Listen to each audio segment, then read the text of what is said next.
Assalamualaikum warahmatullahi wabarakatuh. Mungkin ini singkat saja. Jadi kebanyakan orang, kebanyakan pemirsa itu masih banyak ya yang tanya, kalau oli 5W30 bagaimana, 0W20 bagaimana, 10W30 merek ini bagaimana, oli motor matic ini bagaimana. Jadi banyak yang masih terpaku pada buku manual, banyak yang terpaku pada rekomendasi kekentalan buku manual. Walau ada juga ya yang ngomong kalau saya pakai oli ini bagus kok, halus kok. Ya, penulis nggak menampik, memang ada oli yang encer tapi bagus, tapi licin, tapi nggak bikin suara mesin kasar. Iya, memang ada itu. Tapi oli encer itu nggak cocok untuk Indonesia, nggak cocok untuk keadaan kita. Memang ada beberapa bro yang beruntung, yang rumahnya di pegunungan, yang rumahnya dingin sekali, sehingga kalau pas dingin sampai hujan es macam-macam gitu ya. Kalau pagi-pagi air sampai ada esnya di permukaannya, atau minim kalau pagi-pagi itu bernafas jadi keluar embun. Ada memang bro yang hidupnya di tempat seperti itu, dan mereka ini beruntung karena oli-oli encer yang ditawarkan itu emang beneran cocok untuk mereka. Enggak cuma untuk motor aja, tapi untuk mobil. Tapi ini penulis lebih fokus untuk motor. Walau ya untuk mobil juga berlaku sih. Kayak mobil Brio barusan ini, oli kalau daerah seperti ini pakai meseran 10 ya aman-aman aja ya. Ya memang sih ada yang berpendapat bahwa wah, mesin modern itu celah mesinnya makin sempit. Terus kalau pakai oli kental itu olinya nggak bisa ngalir gitu ya. Ya sebenarnya kita ini juga harus perlu lihat dulu faktanya bagaimana. Kalau kita bicara mesin motor ya, barusan ada bro yang melakukan pengukuran ya, merek merek ori dan merek NPP. Kalau nggak salah motornya Yamaha. Penulis sudah lupa, jadi nggak penulis kutip di mana.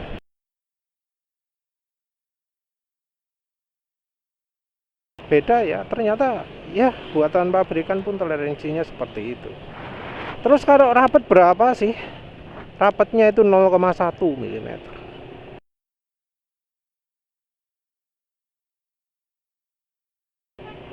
Dan ada rekomendasi dari Bro Toga Fantiarso ya.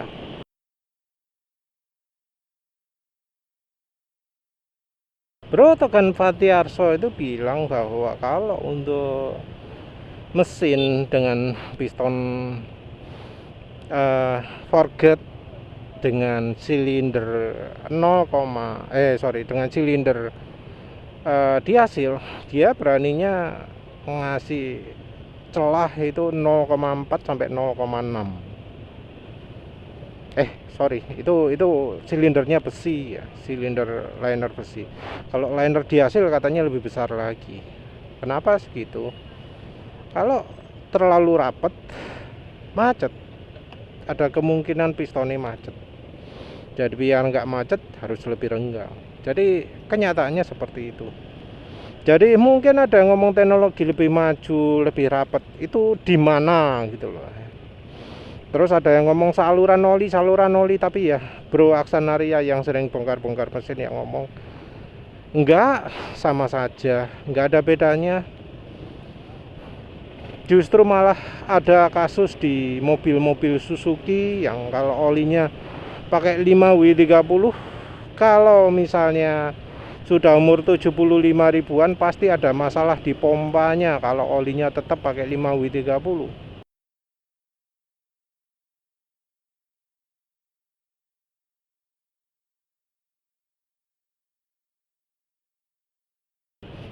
Justru kalau pakai oli kental nggak mengalami masalah. Ya kita juga harus paham lah mengapa itu bisa terjadi. Karena suhu awal mesin mulai menyala itu penting. Oli-oli 5W30, 0W20 itu dirancang untuk kondisi dimana ketika mesin dinyalakan itu suhunya 0 derajat.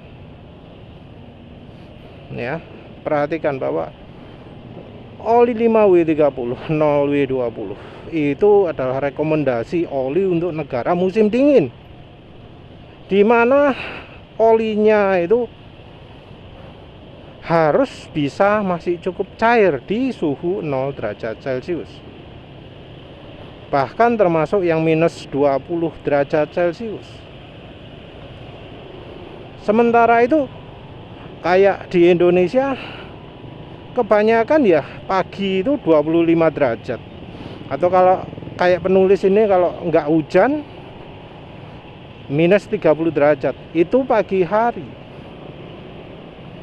Minus 30 derajat pagi hari dibanding dengan minus 0 derajat pagi hari, itu kekentalannya cukup beda banyak.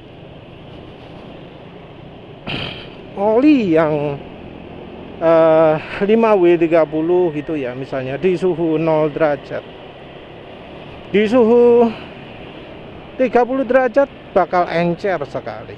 Dan oli yang kalau di suhu 0 derajat itu kental sekali, di suhu 30 derajat bisa jadi nggak beda jauh encernya dibanding dengan oli 5W30 di suhu 0 derajat. Jadi kita harus benar-benar perhatikan suhu olinya, suhu ruang mesinnya tuh. Jadi kita harus benar-benar perhatikan berapa suhunya itu. Jangan asal ngomong bahwa oli nggak bisa naik. Emang itu suhu berapa ngomongnya? Kita penting perhatikan suhu karena oli itu berubahnya tergantung sama suhu. Kekentalan oli itu berubah drastis ketika suhu berubah. Ya nanti penulis tunjukkan lah.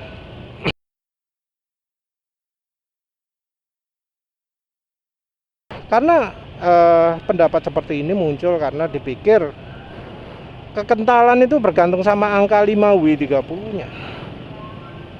Enggak, 5W30 itu adalah label pengkategorian. Kalau oli punya kekentalan sekian di suhu dingin, kekentalan sekian di suhu panas, maka itu labelnya adalah ini, misalnya 10W30. Kalau di suhu dinginnya lebih kental, suhu panasnya juga lebih kental, masuk kategori 20W50, seperti itu. Ada yang sampai ngomong bahwa kekentalan oli itu stabil karena oli mesin katanya ya.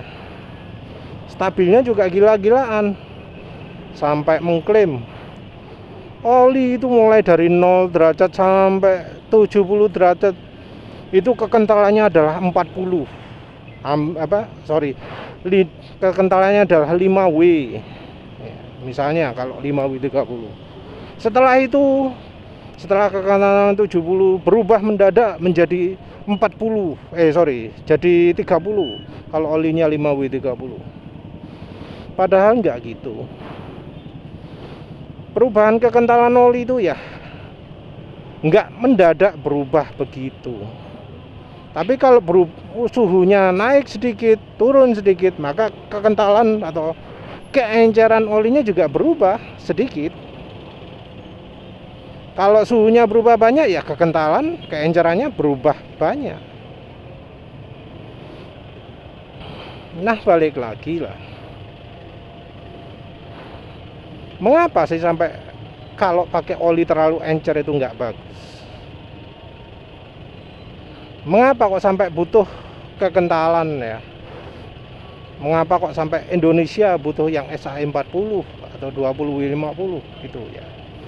Kita ngomong sekarang soal SAE 50 nggak ada ya, dulu ada, tapi ya wes, kita ngomong yang 20W50. Oli itu membentuk bantalan yang mencegah kedua permukaan logam yang bergerak itu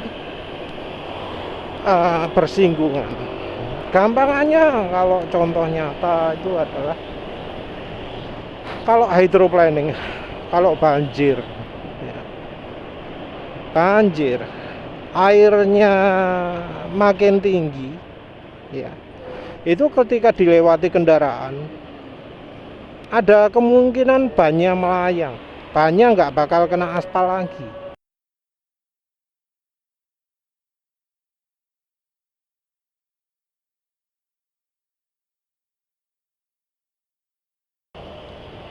Dalam kondisi bagaimana ban mobil itu bisa melayang? Tentu dari ketinggian airnya juga. Yang berikutnya adalah kecepatan pergerakan. Kalau terlalu kencang bakal melayang, tapi kalau pelan enggak kan. Jadi kalau pelan itu gesek ban dengan aspal. Tapi kalau kencang enggak. Di kondisi mesin juga seperti itu. Ketika pergerakan mesin itu kencang,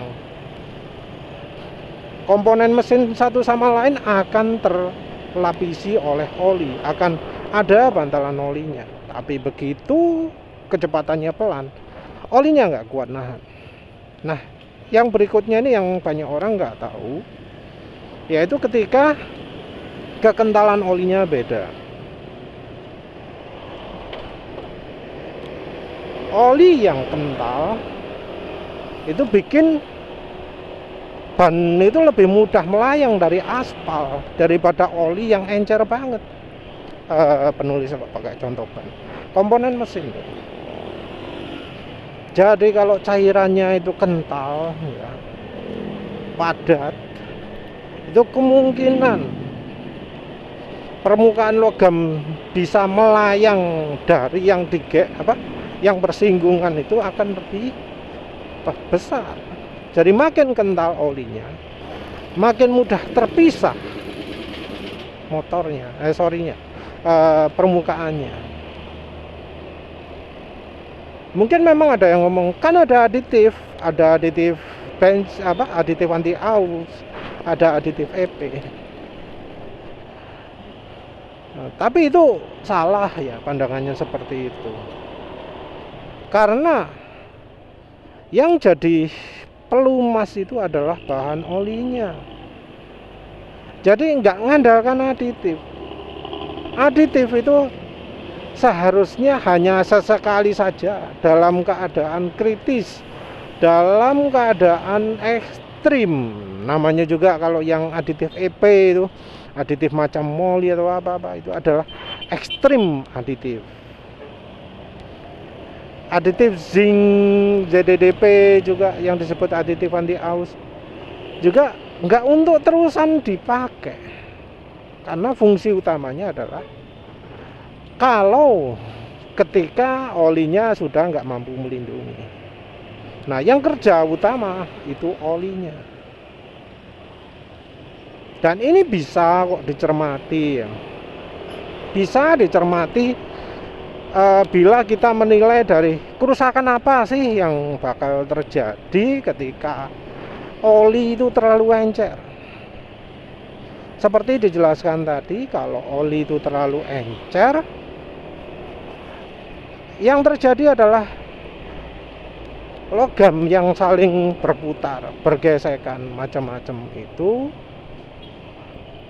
jadi ketemu langsung logam dengan logam, tidak melayang. Nggak seperti ketika jalan waktu hujan-hujan kecepatan di atas 100 gitu, ban bisa ngawang gitu. Enggak seperti itu. Nah, maka apa yang rusak?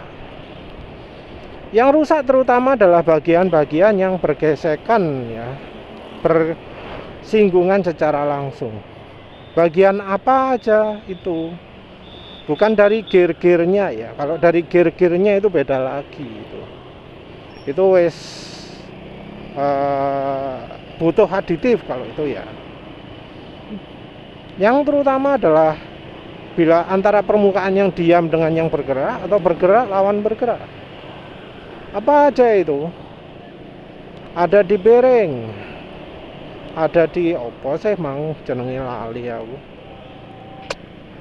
Di lengan ayunnya, di crankshaftnya, terus di bearingnya, di rocker rollernya, antara piston dan silinder, antara ring piston dan silinder. Di situ itu semua adalah bagian-bagian rawan rusak kalau olinya kurang baik. Jadi kalau misalnya mengetahui ring piston aus, yang disalahkan ya kekentalan olinya atau kualitas olinya dalam mempertahankan kekentalan selama dipakai. Yang mempertahankan kualitas kekentalan sih sebentar lagi aja dibahas. Dari apa saja sih yang rusak dulu.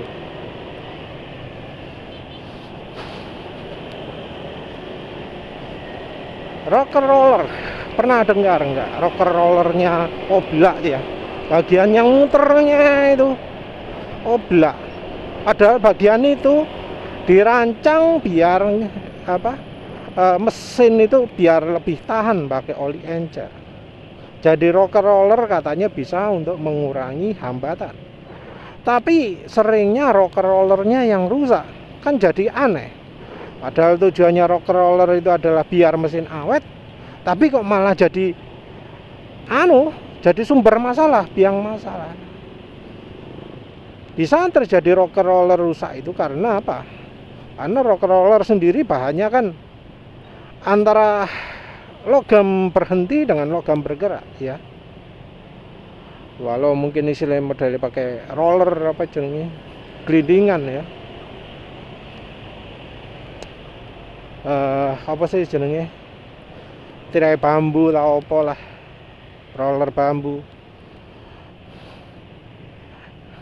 Nah, rocker roller ya kadang ada yang di NMAX, Aerox, atau juga malah di Honda Beat, Vario, PCX. Kan ada ya rocker rollernya.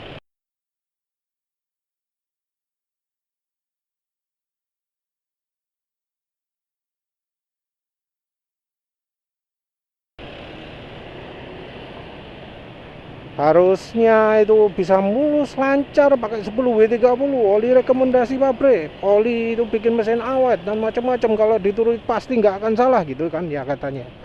Tapi kok masalahnya kok bisa aus, bisa rusak. Itu terjadi karena olinya terlalu encer. Ketika oli terlalu encer tidak ada bantalan lagi, tidak ada yang mencegah terjadinya gesekan langsung dengan antara logam dengan logam. Apa aditifnya kurang? Ya enggak juga. Kalau kita lihat dari uji kandungan aditif ya, apa kurang? Ya enggak juga. Dibanding dengan oli mobil hampir sama tuh. Kadar borone, kadar moline, kadar zincnya.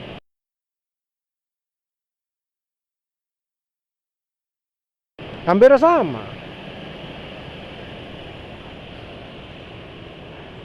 Kok bisa rusak? Ya karena memang aditif itu perannya harusnya nggak boleh terus menerus.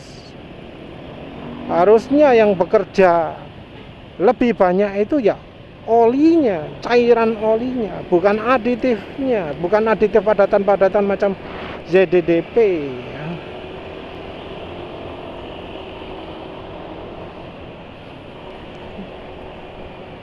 Yang jadi lebih rumit lagi adalah ketika kekentalan itu nggak cuma mengacu pada kekentalan olinya dalam kinematic viscosity atau dalam grade SAE-nya. Ada faktor lain yang mempengaruhi, yaitu dari cairan viscosity index improver yang dipilih. Jadi sekarang ini oli itu cenderung bahan olinya kurang baik.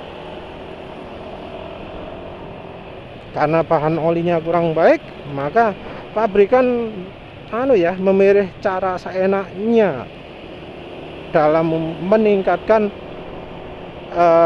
viscosity index dari olinya.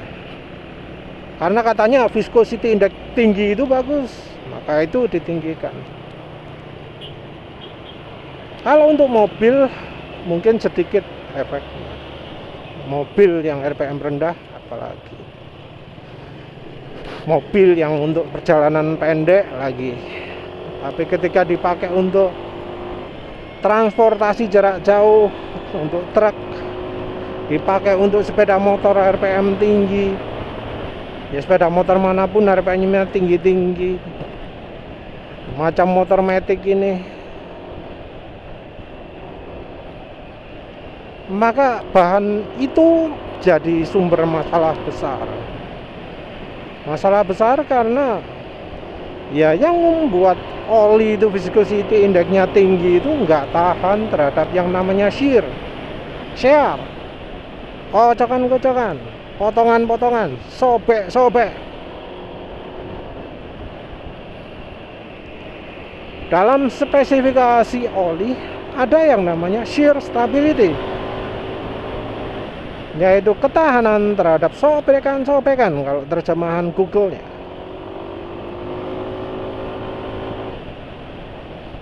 Nah, kalau misalnya olinya mengandung viscosity index tinggi,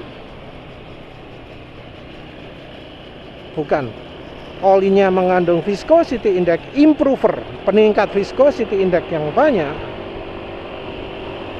maka yang terjadi adalah oli cepat encer. Oli yang grade-nya misal 5W30 bakal akan jadi 0W20 ketika dipakai lama, ketika dipakai ngebut di motor.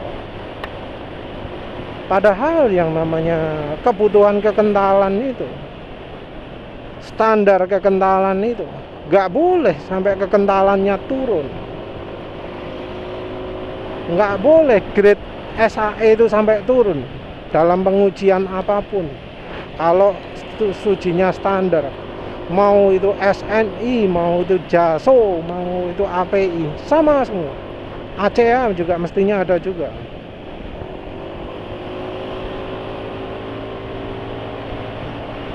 Nah, ini jadi sumber masalah lagi. Ketika oli-oli yang ada di Indonesia sekarang ini kualitasnya turun kan. 10W30 yang asalnya lumayan atau oke, tapi begitu bahan olinya pakai yang murahan, yang terjadi adalah harus dikatrol viscosity index-nya, pakai viscosity index improvernya banyak, maka oli yang asalnya sudah terlalu encer untuk dipakai di motor itu jadi jauh lebih encer lagi. 10W30 yang asalnya sudah mepet banget, ketika dipakai jadi kayak 0W20, jadi super mepet. Nah, ini yang repot.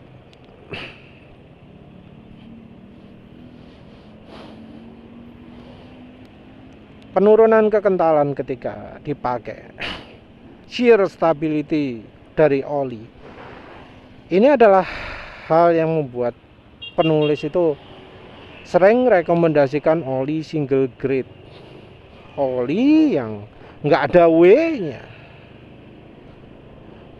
oli single grade tanpa W. Oli single grade itu sifatnya wes orisinil dari asalnya, nggak pakai aditif yang menambahkan viscosity index. Ya tentu kalau yang namanya itu olinya nggak mungkin oli sintetik, karena kalau oli sintetik dalam keadaan naturalnya, keadaan alaminya, itu pasti viscosity indexnya lebih tinggi. Jadi yang nggak mungkin apa olinya itu single grade kalau olinya PAO. Tapi ya sayangnya karena sifat seperti itu jadi bikin sulit untuk tahu nih oli PAO yang mana nih yang tanpa viscosity index improver. Dan sayangnya lagi yang bisa merasakan ini ya cuma kita ini yang hidup di Indonesia,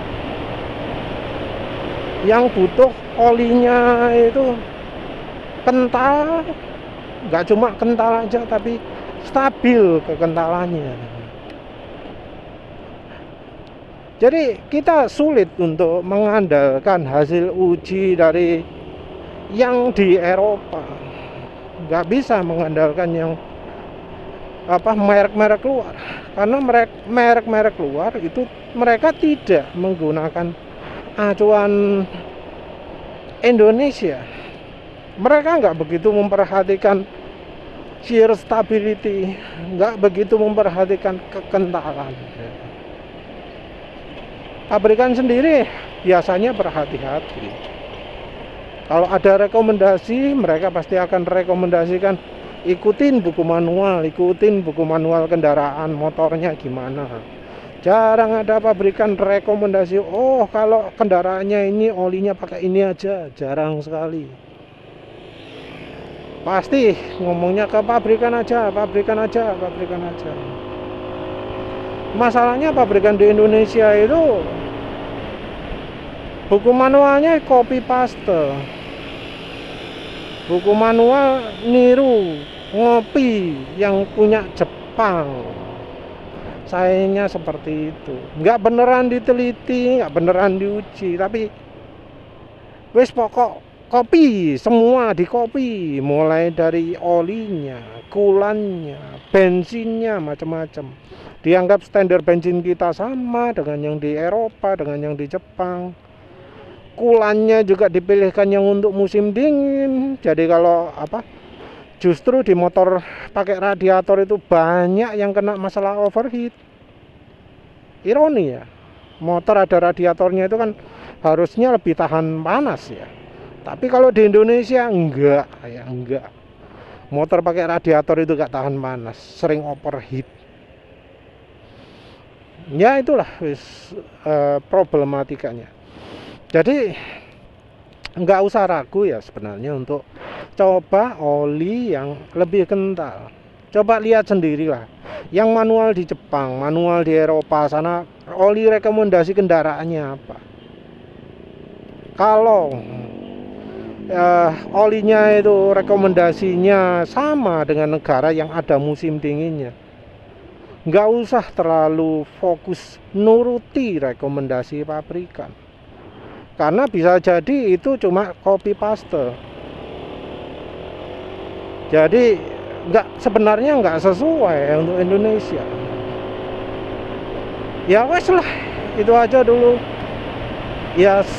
Jangan ragu-ragu lah ya pakai oli lebih kental. Terima kasih sudah menonton. Assalamualaikum warahmatullahi wabarakatuh.